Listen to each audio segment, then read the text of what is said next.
les heures avancent, la possibilité de retrouver des survivants s'amenuise. Alors la situation par rapport au dernier point, donc c'était à peu près vers 14 heures, c'est toujours la même.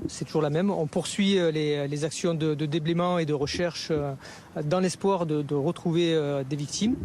Donc voilà, ça c'est sans cesse, on continue, on a toujours espoir.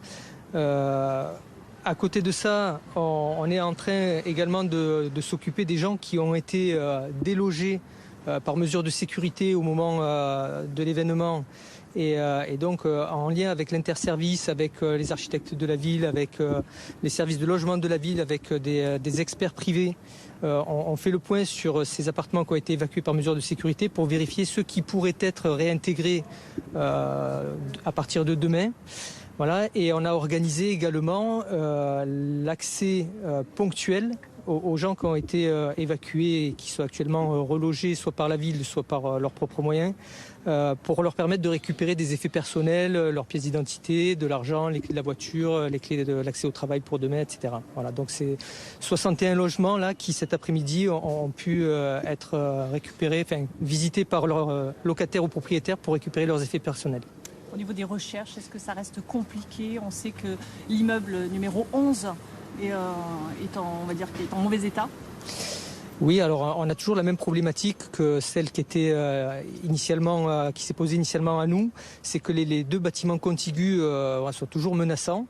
Donc là-dessus, on expose un minimum nos personnels. Donc c'est un travail qui se fait de concert avec un engin de grutage qui, de façon chirurgicale, toujours enlève les gros blocs et déblaye un maximum les gros morceaux, de façon à nous permettre à nous, après, à la main, de récupérer les morceaux manipulables et d'accéder aux victimes sans risquer d'aggraver leur état si elles sont dessous.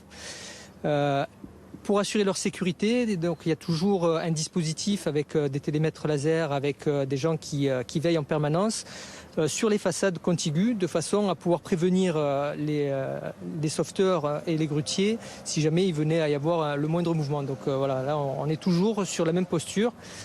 C'est un travail qui se poursuit et pour lequel on a toujours espoir et on met les moyens. Il existe aujourd'hui des possibilités pour les victimes, pour les personnes qui sont là, d'être retrouvées en vie. On sait que la qualité de l'immeuble est beaucoup en question. On a parlé de gravats réduits, qui complique la donne. Alors je ne sais pas si la qualité de l'immeuble est mise en cause. Ce que je peux vous dire, c'est que on a concentré l'action des recherches sur ce qui était les locaux de sommeil et les chambres, parce que ça s'est passé la nuit. Et donc on a retrouvé des victimes à cet endroit-là. On a terminé d'explorer cette zone et donc là maintenant on soulève les gravats et on cherche à nouveau sur les autres pièces de ces appartements qui sont plus proches de la chaussée. Est-ce que vous pouvez nous raconter à nouveau le sauvetage des 8 personnes sur le balcon la nuit Oui, mais donc à l'arrivée des services de secours, les marins-pompiers ont constaté bien sûr l'effondrement de l'immeuble, les dégâts causés par l'explosion, et donc des gens qui s'étaient positionnés, manifestés au dernier étage du numéro 15, et donc avec une échelle. Donc ça s'est fait dans les minutes qui ont suivi leur arrivée sur les lieux. Ça fait partie de ce que l'on appelle les réactions immédiates, c'est-à-dire que c'était une évidence qu'il fallait venir en aide à ces gens. Et donc ça a dû prendre quelques minutes, 10 minutes peut-être, entre le moment où on les a vus, on les a pris en charge et on les a mis en sécurité. Ça s'est fait grâce à un moyen élévateur aérien, donc la grande échelle dans le langage qu'on utilise chez les pompiers. Capitaine de frégate, est-ce que vous pouvez nous décrire très précisément la technique que vous utilisez pour retrouver les personnes qui sont peut-être encore sous les gravats, en matière de quadrillage notamment, les chambres, les matelas et tout ce qui s'ensuit? Alors, donc, comme je l'ai évoqué, donc c'est très compliqué, puisque en fait c'est un engin de chantier qui nous permet de faire de la manutention sur des gros morceaux murs, de poutres, des chevrons, etc. Il faut les manipuler avec précaution parce qu'il se peut qu'il y ait des victimes en dessous. Et donc dès qu'on a réussi à déplacer ces morceaux, on envoie les équipes avec directement dans les décombres avec les chiens qui permettent de vérifier si il y a un endroit marqué plus précisément qu'un autre. Et donc on déblaye tout ce qu'on peut déblayer à la main et après on recommence à nouveau de façon chirurgicale avec cette grue. Donc la première étape a été de focaliser effectivement sur les locaux sommeil et là on poursuit de la même façon plutôt sur les pièces à vivre, qui se situent plus côté rue. Voilà, donc la difficulté c'est qu'il y a quand même tous les étages qui se sont cumulés au sol et donc en fait à chaque fois c'est un étage qui doit correspondre, je vais vous dire quelque chose qui est peut-être pas réaliste, mais c'est peut-être 1 mètre de hauteur qui correspond à un étage de gravat, enfin 1 mètre de hauteur de gravat qui correspond à un étage que l'on enlève et après on passe à l'étage en dessous et voilà, on a fait ça sur l'arrière du bâtiment et là on fait la même chose sur l'avant du bâtiment. Il reste encore beaucoup de gravats d'ailleurs, on a parlé de 12 mètres de gravats. Oui, alors là, depuis que les actions sont en cours, on en a quand même enlevé une grosse partie. C'est plus de 500 mètres cubes qui ont été retirés. Et donc là, on poursuit. Là, comme ça, je serais incapable de vous dire ce qui reste précisément. Mais oui, il en reste encore. De très nombreux déplacés nous ont demandé quand ils pourraient rentrer chez eux et combien de temps les opérations de sécurisation allaient prendre. Qu'est-ce que vous pouvez leur répondre ce soir ? Ce que je peux leur répondre, c'est que on a passé une bonne partie de l'après-midi avec l'ensemble des services concernés à prendre en compte cette problématique. La ville met à disposition un standard pour prendre en compte les demandes des gens qui ont besoin de récupérer leurs effets personnels. Ça, c'est ce qui a été fait déjà cet après-midi, qui va être reconduit demain.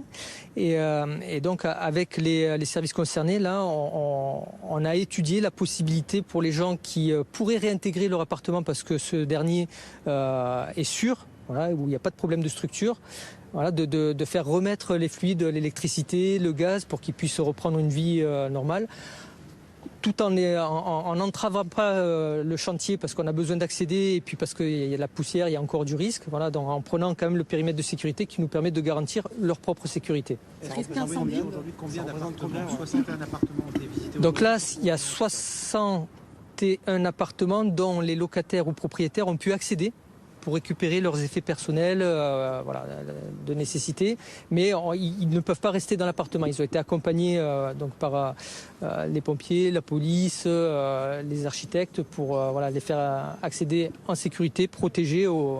Et donc ils ne peuvent pas rester dans leur appartement. C'était juste pour récupérer des effets indispensables. Mais sur les 45 immeubles qui ont été évacués, ça représente... Donc ça fait... C'est 220 logements qui sont concernés. Donc là, il y a 61 appartements. Donc ce sont les gens qui sont manifestés pour accéder à ces appartements. Donc on va reconduire cette opération demain, bien évidemment, et donc en mettant une disponibilité pour que tous les gens qui sont concernés puissent accéder à leur appartement. Et donc donc ça représente 28 bâtiments, à peu près 28-30 bâtiments. Donc on aurait quelques bâtiments sur lesquels on serait en capacité de permettre aux propriétaires et aux locataires de réintégrer à partir de demain. Ça reste à confirmer, mais on serait en capacité de leur proposer de réintégrer leur habitation avec l'électricité, au moins, peut-être le gaz, mais pas pour tout le monde, mais au moins l'électricité. Combien de bâtiments vous avez dit dans ce cas-là ? Donc là, le nombre de bâtiments qui ont été évacués, c'est de l'ordre de 28 ou 30. Et donc là, on est en train de l'évaluer, c'est 5-6 bâtiments. 5-6 bâtiments, donc avec 4 appartements peut-être par bâtiment. Je vous dis ça, c'est juste un ordre de grandeur, il ne faut pas le prendre pour argent comptant. Au niveau des recherches, ça va se poursuivre encore toute la soirée, toute la nuit ? Oui, tout à fait. Oui, tout à fait. On peut espérer encore Je les surveillants. En fait, pour l'instant, la question elle se pose pas. Je pense qu'on n'est pas encore à 48 heures. 48 heures, je ne sais pas si c'est un seuil à partir duquel on se fixe une limite pour dire qu'on n'en retrouvera pas. Pour l'instant, on reste mobilisé et tout est mis en œuvre pour essayer de trouver des victimes et de leur venir en aide. À ce stade, on n'est pas encore sur cette réflexion. L'incendie, il n'y en a plus aujourd'hui? Non. Alors oui, depuis la fin de matinée, en fait, l'incendie n'est plus vraiment une problématique. Il restait quelques foyers incandescents, mais très localisés, que l'on a pu traiter. Mais effectivement, le déblaiement massif a permis d'accéder au foyer, de refroidir ce qui brûlait. Et donc maintenant, c'est plus une problématique. Voilà. Merci beaucoup. Les experts ont pu accéder au site? Oui, bien sûr. Oui, bien sûr. Oui, c'est ce qui nous permet justement d'autoriser l'accès ponctuel aux appartements et puis à partir de demain, peut-être la récupération de certains autres. L'essentiel des risques, c'est les bâtiments adjacents qui menacent encore de bouger. Est-ce qu'ils bougent déjà? Alors, il y a deux choses, effectivement. C'est autour du chantier, là où les recherches sont réalisées, c'est les deux bâtiments contigus. Pour l'instant, ils ne bougent pas, mais en fait, la manutention réalisée par la grue, en fait, c'est qu'un gros engin de chantier crée des vibrations. Au fur et à mesure qu'on enlève les débris qui tiennent quand même les parois latérales de ces bâtiments contigus, bon, on prend toujours le risque de les faire bouger. Donc voilà, ça c'est le premier aspect, c'est vraiment propre au chantier. Et après, le deuxième aspect pour lequel la sécurité structurelle nous importe, c'est tous les bâtiments qui ont fait les effets collatéraux du souffle, de l'explosion et qui présentent des vitres brisées, des fissures sur les façades, des portes abîmées, etc. Et c'est ça qu'on expertise de façon précise pour voir ce que l'on peut faire concernant les résidents. Les enquêteurs qui vont faire des recherches sur l'origine de cette explosion, on peut commencer à s'approcher.